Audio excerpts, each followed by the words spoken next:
তোমরা দেখতে পাচ্ছ যে বিশাল নদী।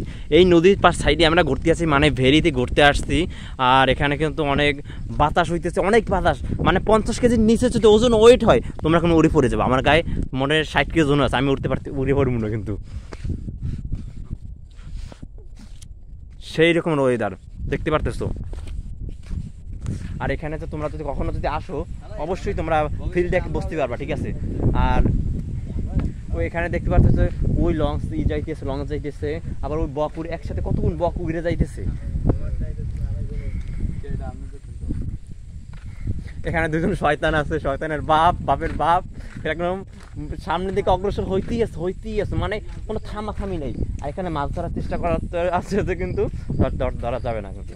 মানে আমরা কাছে নদীতে আমরা চিন্তা ভাবনা করছি 3 জনে মিলে নদীতে কানেশ্বর দেবো, কানেশ্বর দিয়ে বড় বড় যে মাছ কটা আছে মাছ কটা ধরে নিয়ে যাবো, ধরে নিয়ে বেচবো।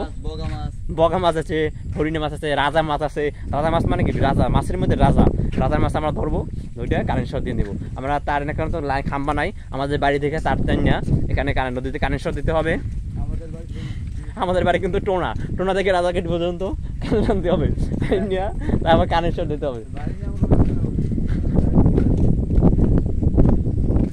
আচ্ছা, আর পিরোজপুরের মানুষ যদি আমার ভিডিওটা দেখে থাকেন অবশ্যই আপনারা ভিডিওটা আপনার টাইম লাইনে রেখে দেবেন। পরবর্তীতে কোনো সময় যদি দেখা লাগে অবশ্যই এই দ্বীপটা দেখে রাখবেন।